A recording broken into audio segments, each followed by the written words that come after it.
Los anélidos son un filo de invertebrados protostomados vermiformes que están ubicados en el clado Spiralia y dentro de estos se ubican en Lophotrochozoa.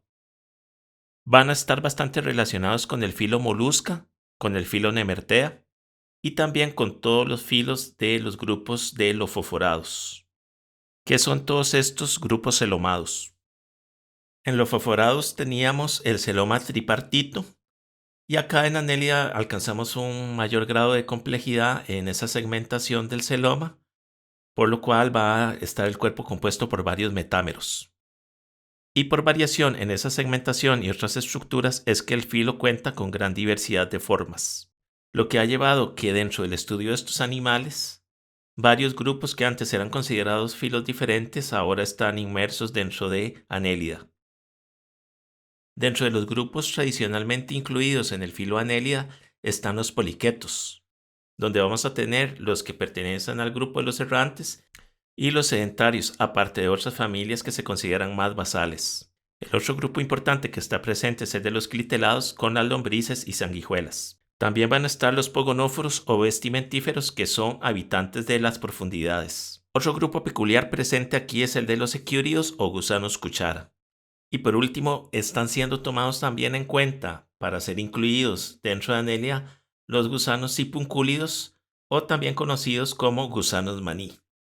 Y es que producto de las revisiones taxonómicas y el aumento en evidencia genética, muchos de estos grupos mencionados anteriormente eran filos, pero ciertas hipótesis evolutivas ahora los incluyen. Acá en estos gráficos podemos ver 3 filogenias recientemente publicadas sobre este filo, que incluye las relaciones entre estos grupos. Y esto ha marcado cambios en cómo se comprendía este grupo.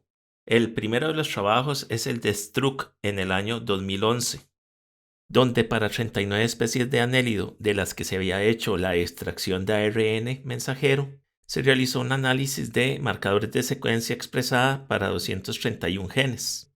Y con esto se corrió la filogenia molecular para estos grupos. Y como resultado, en este árbol molecular se encuentran 2 clados principales que corresponden a los gusanos errantes móviles y los gusanos sedentarios que suelen habitar en tubos, como en las primeras clasificaciones anatómicas que se hicieron en este filo, pero que en la década de los 70 se había dejado de lado por una clasificación que contenía más grupos. Y como se mencionó, los sedentarios van a tener muchos gusanos que viven en tubos, también que tienen capacidad de enterrarse. Y los errantes más bien son los que tienen bastante movilidad para desplazarse por todo el ambiente bentónico para búsqueda de sus presas o realizar otras actividades. Y después se encuentran varias familias que no calzan con ninguno de estos 2 clados principales, las cuales en la filogenia se muestran en el árbol como líneas que divergieron previamente, haciéndolos basales. Es en este artículo que con evidencia molecular el grupo de los sipuncúlidos quedó inmerso dentro de la filogenia de los gusanos anélidos.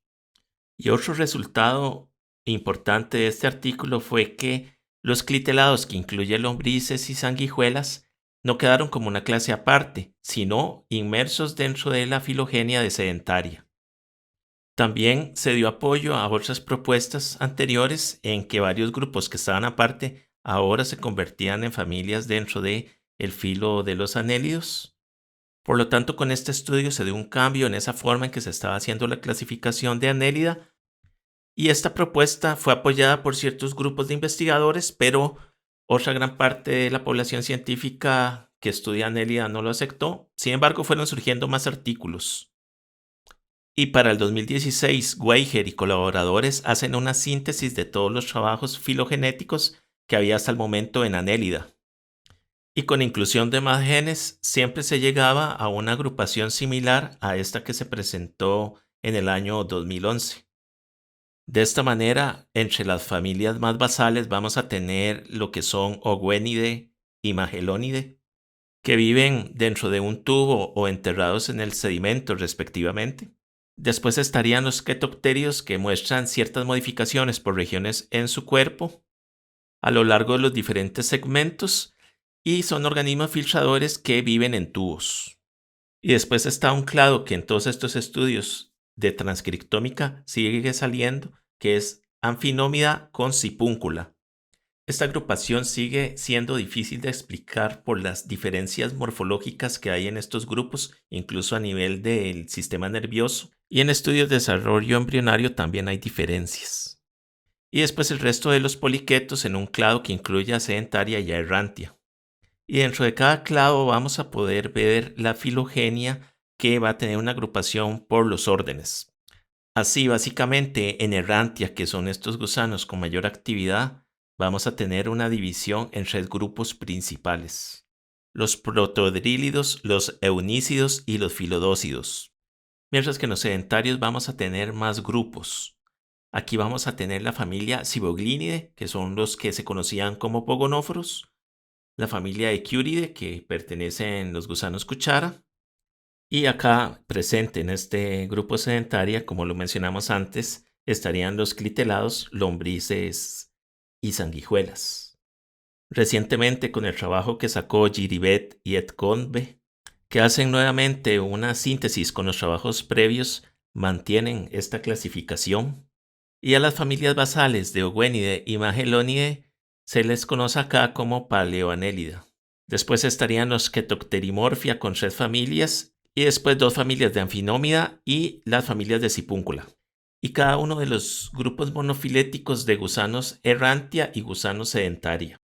Con el paso de los diferentes estudios, lo que se nota es que algunos grupos se estabilizan, siguen siendo los mismos en las 3 propuestas filogenéticas, mientras que otros tienen cierta variación ubicándose tal vez en mismos clados, pero no necesariamente con los mismos miembros que estaban antes.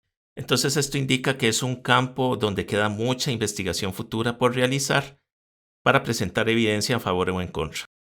Ahora bien, aún pese a esta filogenia del 2020, todavía hay muchas personas que investigan en Annelida que siguen más bien la taxonomía tradicional. Pero si vemos la historia de la taxonomía en este filo, vamos a ver que estos cambios no es la primera vez que han sido propuestos.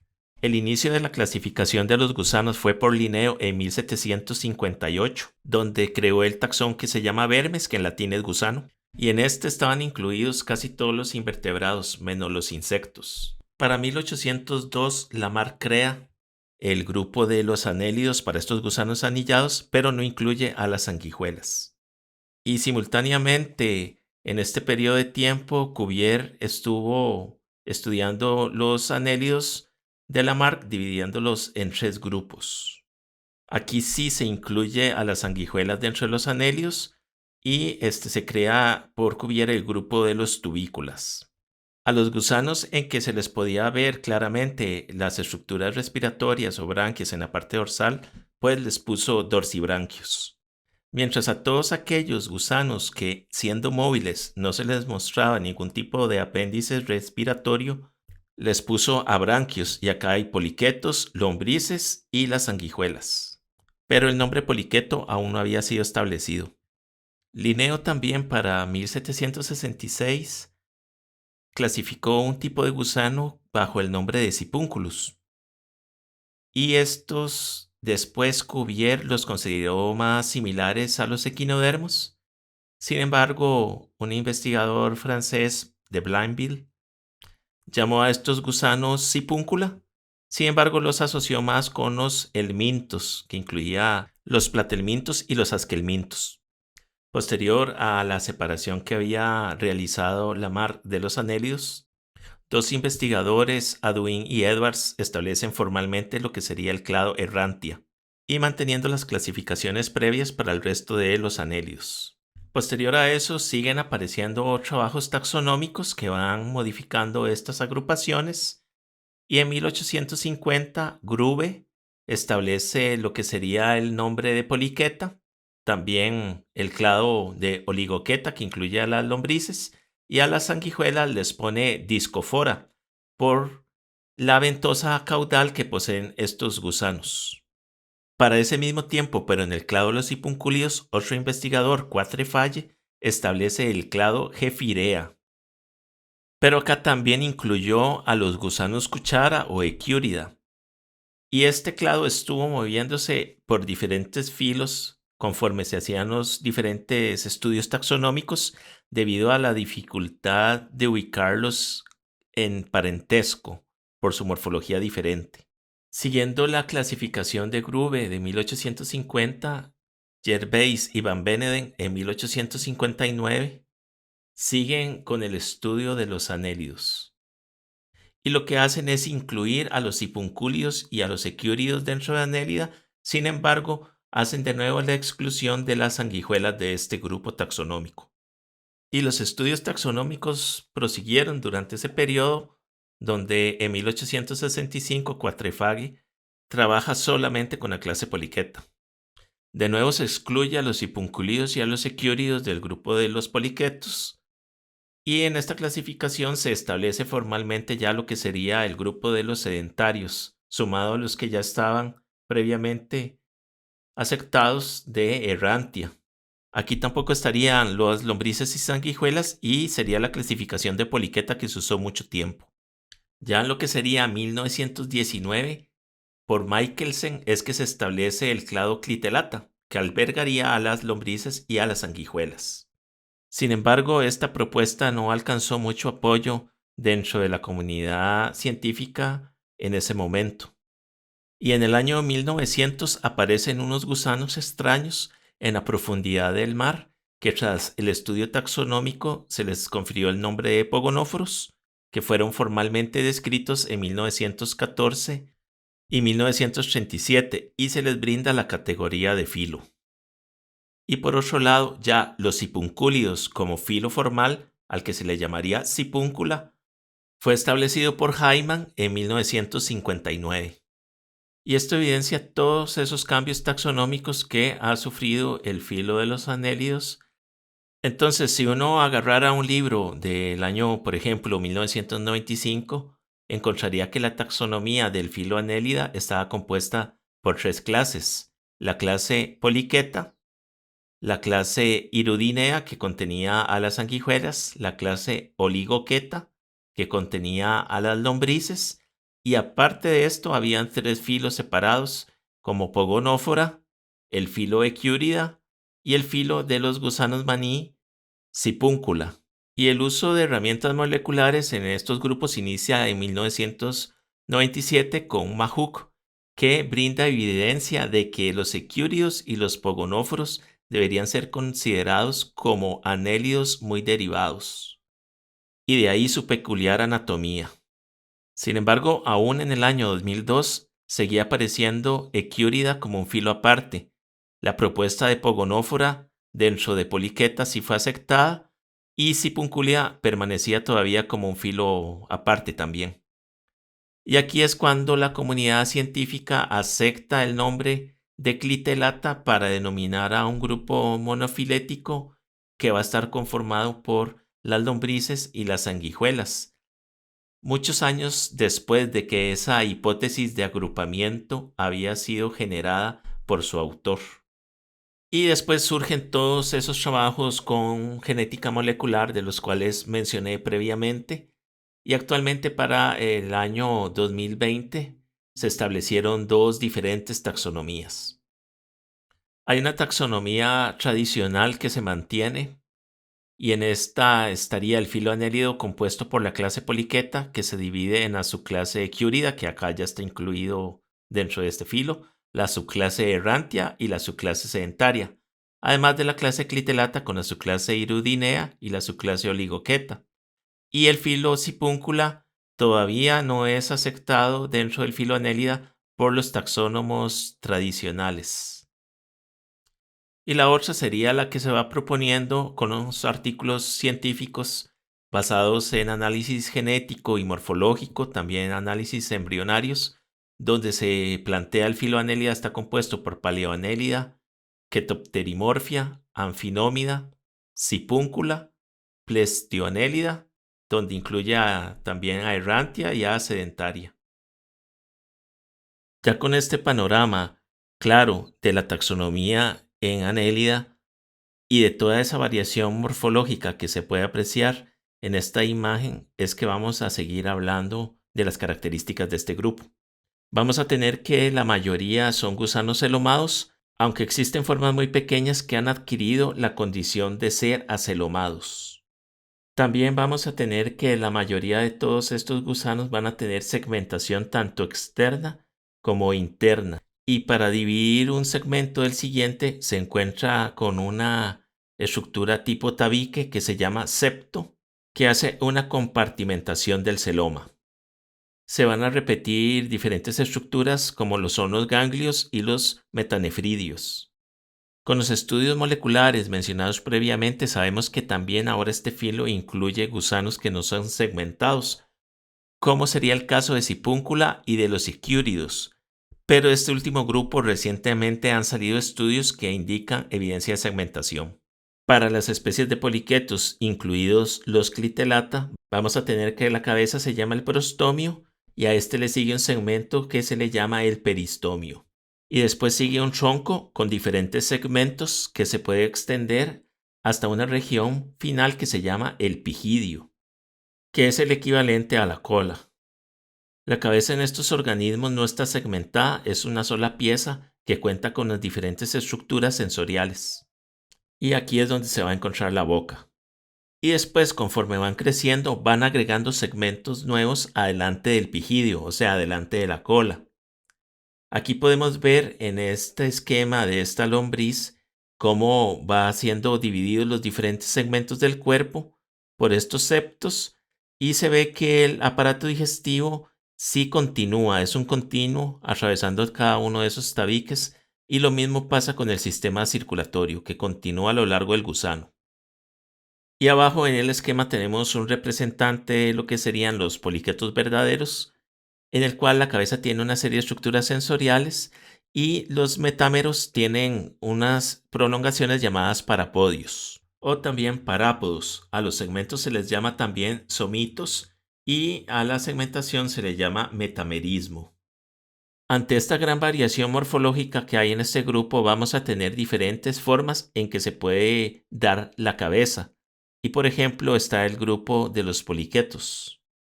Así, en los gusanos errantes vamos a tener sobre el prostomio la presencia de ojos, que son ocelos.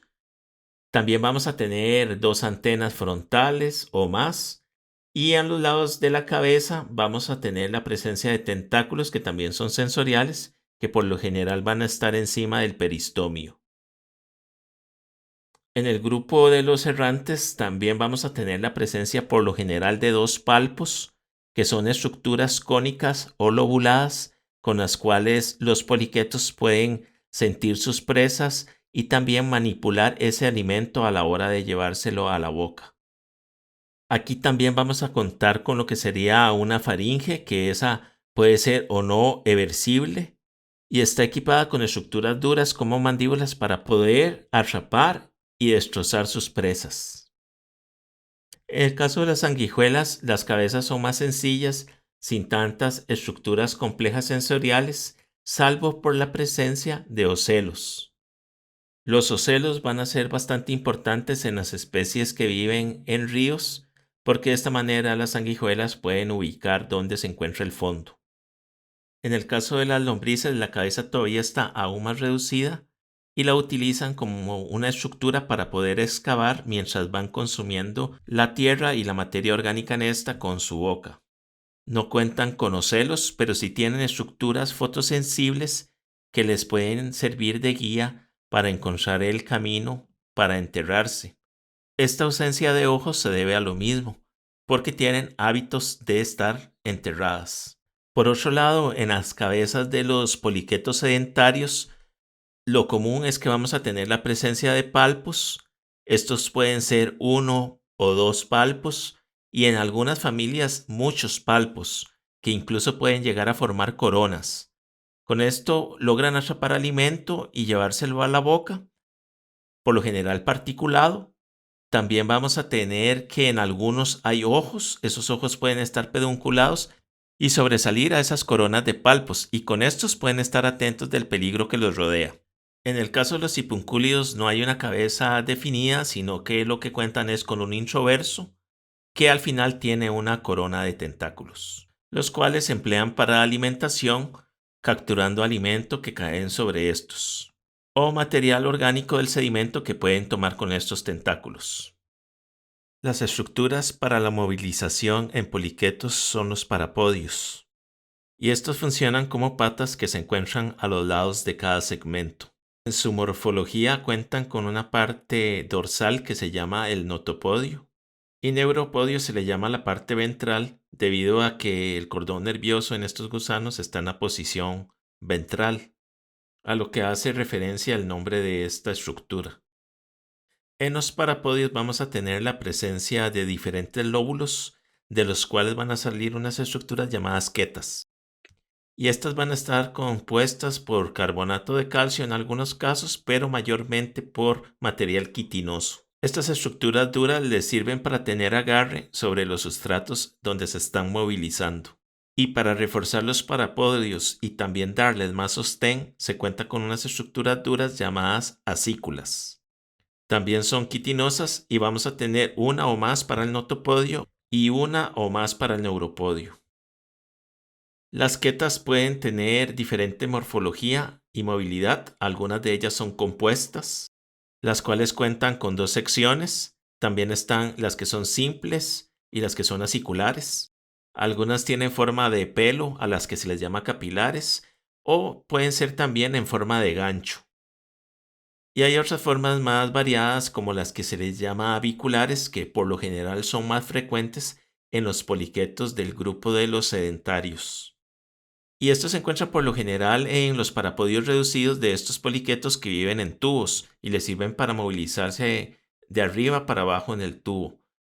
En la cabeza de los anélidos vamos a contar con un sistema nervioso bastante desarrollado, con un ganglio cerebral que está ubicado dorsal, del cual se inervan diferentes estructuras, como lo son las antenas, los palpos, los hirros tentaculares, cada uno de los parapodios, y como ya se mencionó, están también los ocelos que les permiten percibir su medio. En las lombrices, el sistema nervioso va a ser un anillo que rodea al esófago, y de ahí saldrán las diferentes inervaciones hacia la parte de adelante del prostomio o hacia el resto del cuerpo.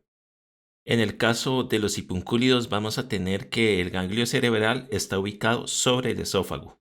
Tiene un tamaño pequeño y cuando el organismo se está desarrollando va a poseer unas manchas oculares que principalmente le sirven mucho cuando están desarrollándose en el plancton y cuando crecen muchos de ellos las pierden. Y en los poliquetos errantes toda la coordinación de los parapodios está dada por este ganglio cerebral.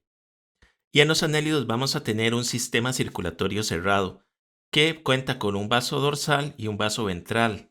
Aparte de eso, en la sangre vamos a tener pigmentos que sirven para transportar el oxígeno, como lo son la hemoglobina y la hemeritrina. En el caso de las lombrices pueden tener hasta 8 corazones divididos en el lado izquierdo y el derecho, y en algunos grupos como Sipúncula o Glicéride puede haber reducción. En el caso de los sipuncúlidos pueden tener en el líquido del celoma unas estructuras llamadas urnas ciliadas.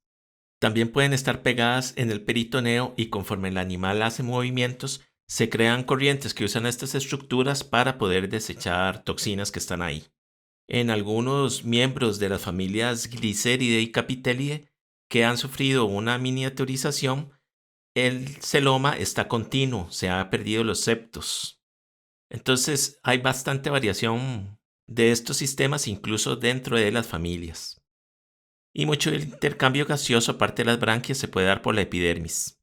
En Annelida vamos a tener un sistema digestivo completo que inicia con la captura de la presa, ya sea por la faringe o por los palpos, va a pasar por la boca y después de ahí va a llegar al resto del sistema. En algunos puede haber una separación de la zona del esófago con el resto del intestino y finalmente los restos no digeridos son expulsados por el ano que está en el pigidio, o en el caso de los hipuncúlidos bajo el introverso, para la excreción de desechos nitrogenados, y estos desechos son llevados a una vejiga que después son expulsados por el nefridioporo. Los nefridios van a estar ubicados a cada lado en cada segmento de los poliquetos y en los hipuncúlidos vamos a tener 2 nefridios bajo el introverso en el inicio del tronco. Por otro lado, las sanguijuelas pueden tener en su digestivo una ventosa oral para succionar y también una proboscis. Estas se alimentan de sangre que va a pasar hacia la zona del buche y llega al intestino, y ahí además van a haber ciegos intestinales, los cuales pueden funcionar para crear reservas de la sangre que ingirió previamente y estarlo utilizando. En el caso de las lombrices, la tierra que consumen va a pasar por la boca hacia una faringe muscular, seguida por el esófago, y posteriormente pasa lo que sería el buche y la molleja, donde es triturado, para obtener el alimento que va a pasar ahora sí de una forma más accesible al intestino. En este intestino de las lombrices vamos a tener un pliegue que se llama el tiflosol, que aumenta el área disponible para absorción de los nutrientes. En los anélidos vamos a tener que los músculos están organizados en capas de orientación longitudinal o circular. En algunos grupos pueden ser más apreciables que en otros y les sirven para hacer contracciones del cuerpo, como en sipúncula, o de los anillos en los poliquetos, lo cual tiene gran función para la excavación, a lo que se le llama movimiento peristáltico. Para un organismo que no sea segmentado, es más trabajo hacer estas contracciones porque debe prolongar una parte del cuerpo y después hincharla para irse abriendo camino en el sedimento y mover una cantidad de líquido celomático por medio de estas ondulaciones peristálticas, que como mencioné esto ocurre en sipúncula y también lo vamos a ver en el caso de la familia Echiuridae. En cambio, en los poliquetos o las lombrices, al ser anillados, puede haber contracciones circulares o longitudinales independientes en cada segmento, y otros segmentos están relajados, lo cual hace más eficiente el movimiento. En la reproducción sexual de las especies marinas, por lo general los gametos son liberados en la columna de agua, donde se da la formación del embrión que pasa a ser la larva trocófora. Esta cuenta con un penacho apical y un cinturón de cilios que le sirven para la natación. Esta larva se va a alimentar en el plancton y ahí va a irse desarrollando hasta la politroca, que ya tiene más la forma del gusano. Y esta es la que va a buscar el sustrato donde va a vivir en su forma adulta. En poliquetos y en sipuncúlidos vamos a tener machos y hembra, con algunas variaciones. En sipuncúlidos también se forma una trocófora que después pasa a pelagosfera, la cual es característica de este grupo de gusanos. Entonces las larvas son parte fundamental del ciclo de vida de los anélidos. Ya en lo que sería las formas adultas vamos a encontrar diferentes tipos de estrategias reproductivas, como es el caso del grupo de los filodócidos. En este grupo vamos a tener la formación de unos estadios que se llaman epitocos, que pueden ser todo el gusano o parte del gusano que sufre unas modificaciones para poder permitir la reproducción. Entre estas está la expansión de las manchas oculares para tener una mejor captación de la luz en la columna de agua. En otros, los parapodios incrementan el tamaño de sus lóbulos, convirtiéndose en aletas con las cuales se les permite la natación. De esta manera pueden salir de sus escondites en el fondo, nadar por la columna de agua, para que posteriormente se dé la fecundación de los gametos. Algunos simplemente lo que van a hacer es soltar la cola, la cual va a llevar una serie de segmentos que van cargados con los gametos, y se va a dar la fecundación de esos huevos, pero el organismo sigue viviendo en el fondo. También se dan casos de reproducción asexual, donde incluso parapodios del organismo se pueden convertir en individuos que son los que se van a encargar después de buscar las parejas reproductivas. En algunas especies, los machos hasta tienen que cortejar a las hembras para que los acepten. De esa manera hay una serie de diferentes estrategias reproductivas, y entre la de reproducción asexual, como se mencionó, está esa fragmentación que pueden surgir organismos de la cola o bien, como se mencionó antes, de los parapodios del gusano. También está el caso de los gusanos de la familia Cigalionidae, que específicamente pertenecen al grupo que antes era la familia Pisionidae, del género Pisione, donde tenemos machos y hembras, y los machos cuentan en cada parapodio con un órgano copulador masculino. Y de la misma manera las hembras tienen sus aparatos reproductores femeninos en cada uno de sus parapodios, por lo cual puede hacerse la fecundación en diferentes segmentos del animal. También se da casos en la familia Psyllidae, donde pueden albergar los embriones dentro del celoma y ahí se van desarrollando, y cuando ya tienen un tamaño considerable pueden abandonar a la madre gusano. La presencia de machos enanos también se da en lo que serían los ecúridos y los grupos de pogonóforos. Específicamente en los ecúridos vamos a tener el caso del género Bonelia. Aquí la hembra puede absorber larvas que van flotando en el plancton y que se asientan sobre su probóscide. Esas larvas migran hacia el celoma de la hembra, donde se van a convertir entonces en machos enanos. Mientras que otras larvas que no son absorbidas por ninguna probóscide van a buscar un sustrato en el bentos y ahí van a crecer como hembras. En el caso de las lombrices y sanguijuelas, estas son hermafroditas. Entonces, para la reproducción, se colocan en una posición con las cabezas contrarias, de forma que con sus aparatos copuladores pueden alcanzar los receptáculos seminales de su pareja. Una vez que es fecundados los óvulos, se forman los huevos que son depositados en el clitelo, el cual va siendo movido hacia el exterior del cuerpo de la sanguijuela o de la lombriz para formar el capullo, del cual eclosionará y saldrán los nuevos individuos. Dentro del grupo de los Paleoannelida, ya entrando más en detalle en cómo se observan, vamos a tener la familia de Oguenidae, que son de estos poliquetos basales. Viven enterrados en tubos que fabrican con sedimento, donde orientan los granos de arena hacia el exterior del tubo. Los granos los juntan en el tubo de forma muy compacta y también usan pedacitos de concha. Y tienen una corona de tentáculos, la cual está lobulada de forma bifurcada o más compleja. Se alimentan del sedimento que está a su alrededor, por lo cual pueden salir un poco del tubo y con estos corona de palpos tomar ese alimento. También pueden capturar alimento que está en suspensión en la columna de agua, a lo que se le llama suspensívoros. Es una familia pequeña de apenas alrededor de 50 especies. Los segmentos están espaciados, los parapodios son muy pequeños y cuentan con muchas quetas reducidas, muchas de estas como ganchos. Después está la familia Magelonidae, que cuenta alrededor de 70 especies. Estos se caracterizan por vivir enterrados en sedimento, donde lo que se observa por encima de la superficie es el prostomio y dos palpos alargados y papilados que utiliza para captar el alimento que después se lleva a la boca. Por lo general lo hace agarrando el sedimento que está en la superficie. El prostomio es espatulado, por lo cual es una característica de esta familia. No viven en tubos permanentes y lo que hace son agujeros con mucos. Y estas son las dos familias más basales. El otro clado basal es el de los Chaetopterimorphia, donde tenemos la familia Chaetopteridae. También cuenta alrededor de unas 70 especies. Aquí vamos a tener desde gusanos muy pequeños a algunos que pueden llegar a 40 centímetros de largo. Se caracterizan porque tienen un cuerpo que va cambiando la forma de sus parapodios y de sus segmentos conforme pasamos de una región a otra.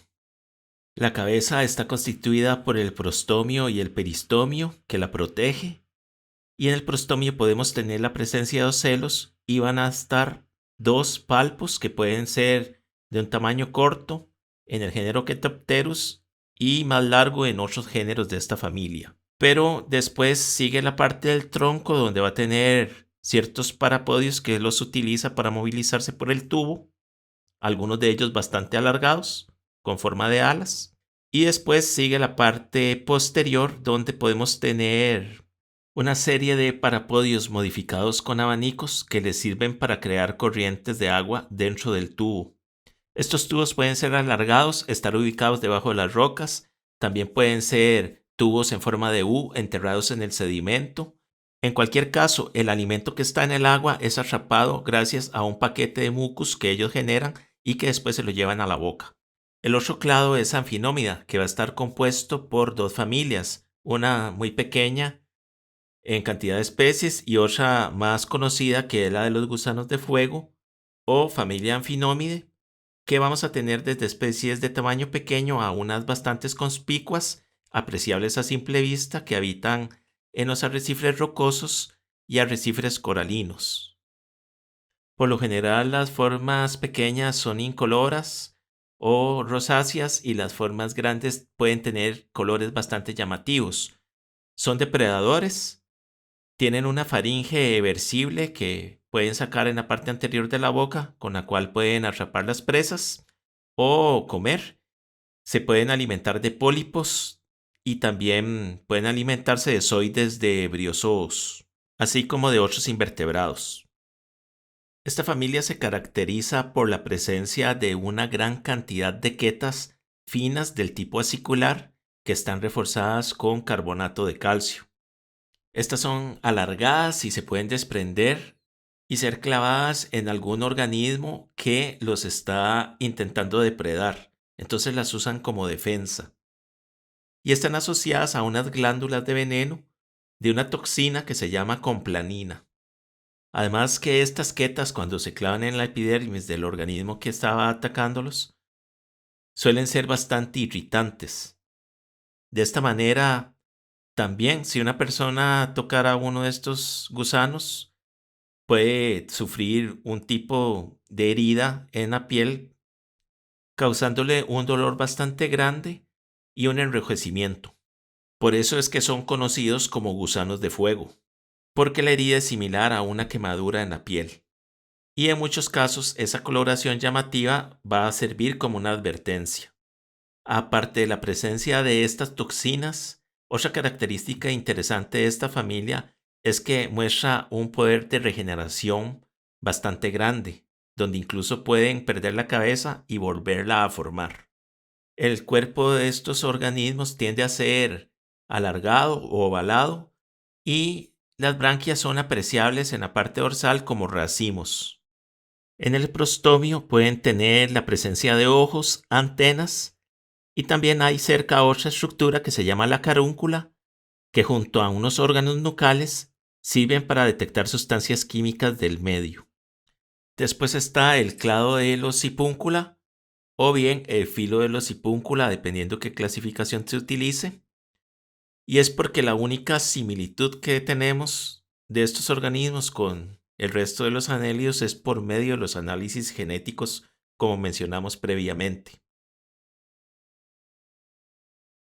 Los sipuncúlidos son gusanos no segmentados en su fase adulta y también se han hecho estudios de desarrollo embrionario donde no se ha mostrado evidencia contundente respecto a la presencia de una segmentación que se haya perdido conforme se entra en etapas más avanzadas del desarrollo. Esa carencia de segmentación sumado a la característica de ser gusanos celomados hace que tengan una bolsa grande donde se contienen los órganos y una carencia de un sistema circulatorio. En este caso, el fluido del celoma va a servir para circular los nutrientes a lo largo del cuerpo del gusano. El gusano va a tener dos secciones principales, un tronco donde están estos órganos como se mencionó antes y el introverso, que es una trompa que ellos pueden sacar y guardar. En el final de ese introverso va a salir una corona de tentáculos, los cuales los utilizan para capturar el alimento, pero también son una zona donde se puede hacer el intercambio gaseoso. Hay unos músculos retractores, tanto dorsales como ventrales, en el interior del organismo que pueden hacer el movimiento para guardar ese introverso dentro del tronco.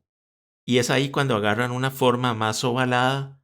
Y es que hay la presencia de muchas verrugas o protuberancias en la epidermis en varios de los géneros y esto es lo que hace que a la gente le recuerden como un cacahuate o un maní. El sistema digestivo de los sipuncúlidos se caracteriza por estar en forma de U. Inicia en la boca, que está al centro de la corona de tentáculos, bajando por el introverso, después pasa a la zona del tronco donde se enrolla y vuelve a subir, saliendo por el ano en la base del introverso, por lo cual este digestivo no termina en la cola del animal que sí pasa en los otros anélidos. Muchas especies de sipuncúlidos van a vivir debajo de rocas, también metidos en las grietas que hay en las zonas rocosas o zonas de arrecifes rocosos, o bien pueden enterrarse en el sedimento haciendo un hoyo temporal. Se van a alimentar de material en suspensión que está en el agua, pero también los que se entierran pueden tomar sedimento y tragarlo para obtener la materia orgánica de esto, similar como las lombrices. Algunos cuentan con una estructura dura en el inicio de su tronco, a la cual se le llama escudo anal, con la cual pueden hacer un tipo opérculo que protege al gusano cuando está dentro de la galería, porque lo usan para dejarlo en la salida de ese tubo. La excreción, como se mencionó antes, está dada por los metanefridios y vamos a tener unos géneros donde solo hay uno y otros géneros donde hay dos metanefridios. Y la longitud de esos metanefridios también está asociada a la identidad de la especie.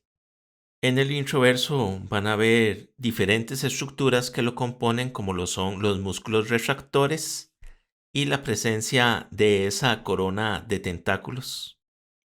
Por lo general, en el introverso de los sipuncúlidos vamos a tener la presencia de ganchos diminutos que pueden estar de forma desordenada o bien en forma de anillos, tanto en la parte inicial como en la parte posterior del introverso.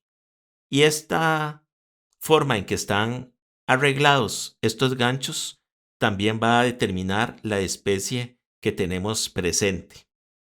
Y sin embargo, también hay algunos sipuncúlidos que no poseen ningún tipo de gancho en esta zona. La filogenia más completa de sipúncula coincide bastante con rasgos morfológicos, pero cambia en ciertos puntos la taxonomía tradicional que se mantiene dentro de este grupo. Tenemos el clado de los sipunculidae, que suelen tener una epidermis más clara o hasta cierto punto translúcida, con bandas musculares circulares y longitudinales bastante marcadas, lo cual les da un aspecto cuadriculado a la epidermis de estos gusanos. En estos, el introverso no posee ganchos y la corona de tentáculos rodea completamente a la boca. Después está Golfingidae, que también tienen una corona de tentáculos que rodea la boca, pero acá la textura de la epidermis es mucho más gruesa. Después tenemos unos muy parecidos a Sipunculidae, que son los Siphonosomatidae.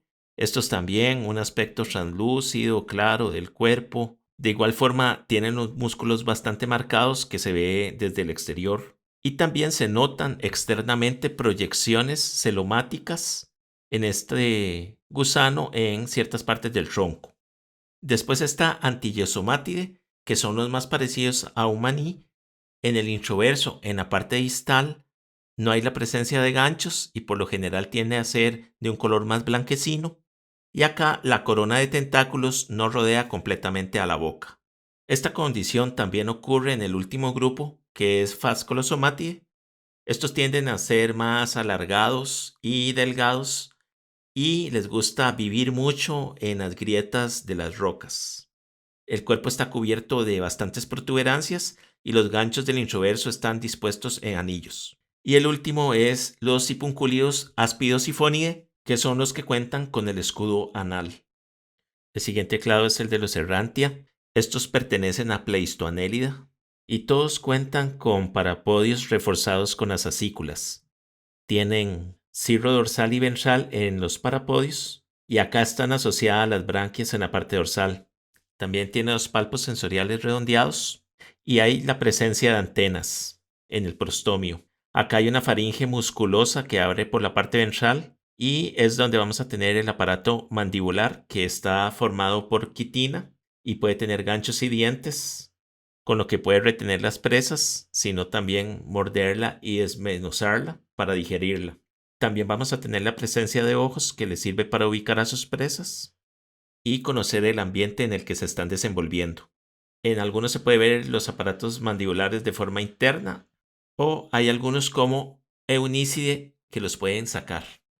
El otro grupo también de depredadores y bastante importante en biodiversidad es el orden Phyllodosia dentro de Errantia, que tiene ciertas diferencias con el anterior, porque acá la proboscis no sale ventral, sino que sale hacia el frente, lo que se le llama axial. Esta proboscis puede tener un montón de papilas o dentículos dependiendo de la especie, y puede tener también la presencia de mandíbulas para la alimentación. Hay varios grupos, por ejemplo, los Nereididae, que son muy comunes en las playas, en las zonas rocosas. Suelen tener 4 ojos en forma de trapecio, 2 palpos orales grandes, 2 antenas, varios tentáculos peristomiales que salen a los lados. Después están todos los gusanos escamosos. Hay varias familias. Por ejemplo, tenemos Polinoide o Ifionidae, que son muy comunes en arrecifes rocosos. Esto es cuando uno quita las escamas que los protegen, se encuentra bien los segmentos del animal, y también en cada parapodio vamos a tener presencia de branquias. En la parte de adelante, quitando los 2 primeros elitros, que son estas escamas que los protegen, uno puede encontrar la cabeza con antenas y ojos, con lo cual se usa para ubicarse en el medio de este gusano. Después está Fillodócide, Cílide, Glicéride, que pueden sacar faringes o sacar estructuras que tienen para capturar, por ejemplo, en Glicéride, que puede inyectar veneno con sus mandíbulas. Después tenemos el grupo de Sedentaria, que son los que viven enterrados o en tubos. Los parapodios están menos desarrollados. Las quetas suelen ser más pequeñas. Y vamos a tener grupos considerados órdenes como Sabélida, que se alimentan de material en suspensión. Para atrapar tienen coronas de palpos muy llamativas. Estos gusanos viven en tubos que pueden ser de mocos, en el caso de Sabelide, o de carbonato de calcio, en el caso de Serpulide. De esa manera logran colonizar tanto ambientes de sedimento como ambientes rocosos o coralinos, y las corrientes de agua que pasan le llevan alimento a esos tentáculos que son palpos. Si quieren esconderse de algún depredador, retraen todo su cuerpo dentro del tubo y quedan con cierta protección. Pueden contar con ocelos que les ayudan a detectar los depredadores, y en el caso de Serpúlide, además de eso, tiene una estructura dura que se llama el opérculo en la parte anterior, que cuando el animal se retrae en el tubo queda cerrado. Después vamos a tener la familia Ciboglinidae, que son también conocidos como los pogonóforos, que son gusanos de profundidad que habitan en las fosas hidrotermales, que pueden estar incluso hasta 3000 metros, o en las salidas de metano, que pueden estar entre 1500 metros a 2000 metros. En ambos ambientes utilizan para alimentarse una estructura que se llama el trofosoma, que es una bolsa donde se crían una serie de bacterias simbiontes que pueden utilizar sustancias químicas que salen de estas estructuras geológicas para crear alimento por quimiosíntesis. Por esto, cuando son adultos, estos gusanos no cuentan con sistema digestivo. Hay otros géneros de Cibonoglinidae que se alimentan de huesos de animales que murieron en la superficie, por ejemplo, ballenas. Vamos a tener los géneros Riftia y Lameribranquia, que viven en estas fosas hidrotermales o salidas de metano, y tienen en la cabeza una serie de palpos aplanados. Y vamos a ver que viven en tubos que secretan por proteínas, y el cuerpo es largo y tienen un tronco y una zona posterior que se llama el opistosoma, que cuenta con segmentos con quetas. Otro orden es Espiónida, que son gusanos pequeños que viven enterrados en los sedimentos. Lo único que sobresale del sedimento es la cabeza con los palpos. Con estos pueden atrapar material que está en la columna del agua o que se deposita encima de los sedimentos alrededor del tubo. En algunos grupos dentro de Espiónida, aparte de los palpos, podemos encontrar branquias largas que son para el intercambio gaseoso. Estos suelen habitar en playas de arena, pero son tan pequeños que habría que observarlos con una lupa. Otro grupo que está dentro de Espionia son los Abelaridae. Son suspensívoros, pueden crear tubos de arena gruesa, compactos, solitarios o coloniales. Estos gusanos tienen un opérculo que sale de los primeros segmentos, que sirve de tapón cuando están retraídos en el tubo. Aparte, en la cabeza tiene 2 lóbulos que pueden poseer unas estructuras duras que se llaman páleas y son quetas, y aparte el resto de palpos son en forma de corona. Aquí cientos pueden generar estas agrupaciones de sedimento en forma de colmena en las rocas que pegan los granos con un cemento bastante fuerte. Después tenemos el grupo de los Teleberimorphia, que incluye a la familia Terebellidae y otras más.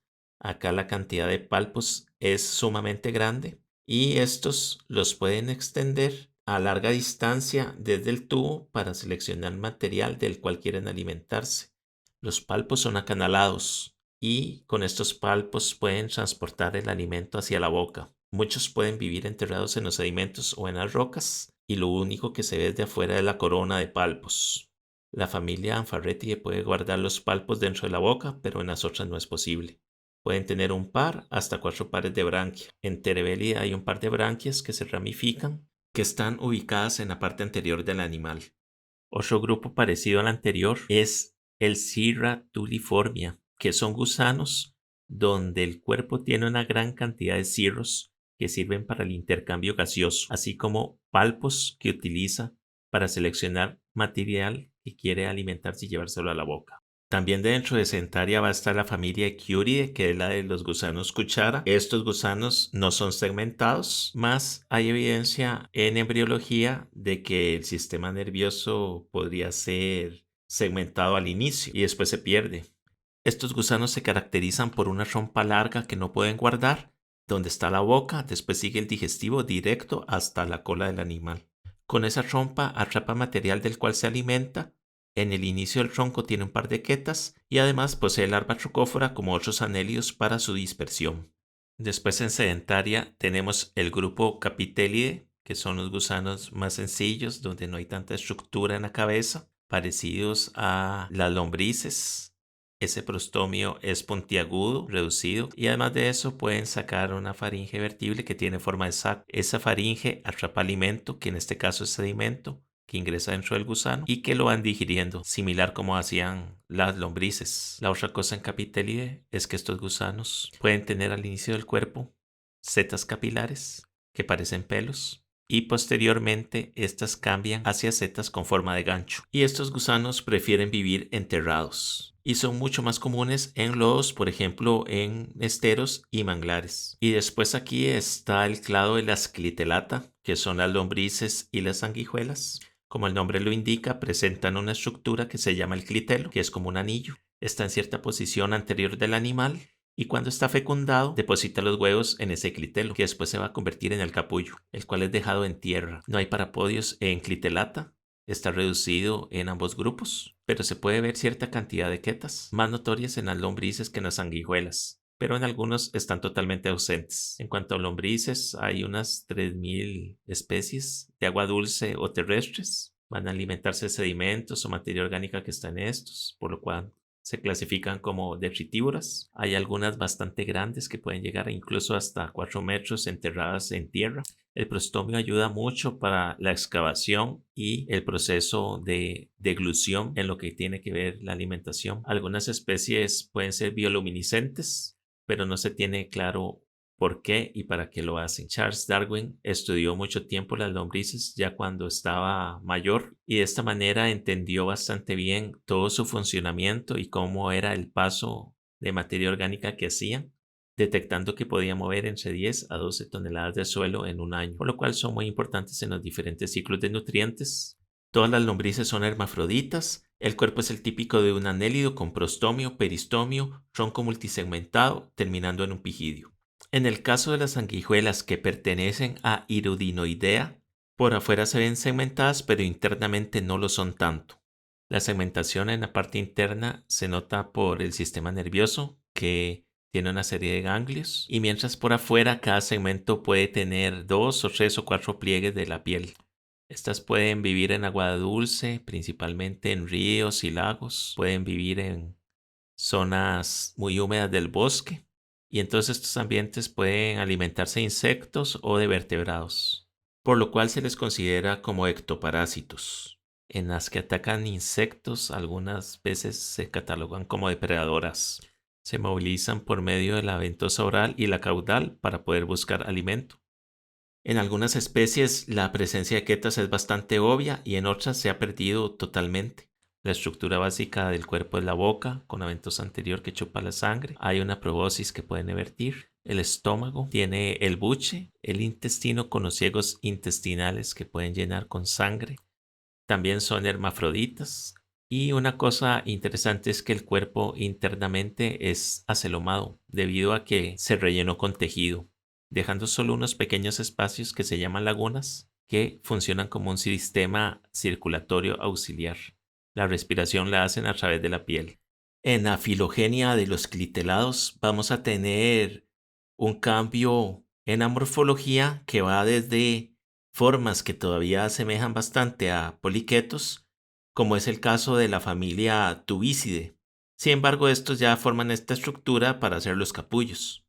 Después, si seguimos en el árbol filogenético, vamos a tener los diferentes grupos que incluyen las lombrices de tierra, como Crassiclitelata, que es la más común. Y después está acá la familia Lumbriculidae. En la zona del árbol de los clados más derivados, lo que vamos a tener son los parásitos. En muchos casos, lo que son parásitos de peces o de insectos.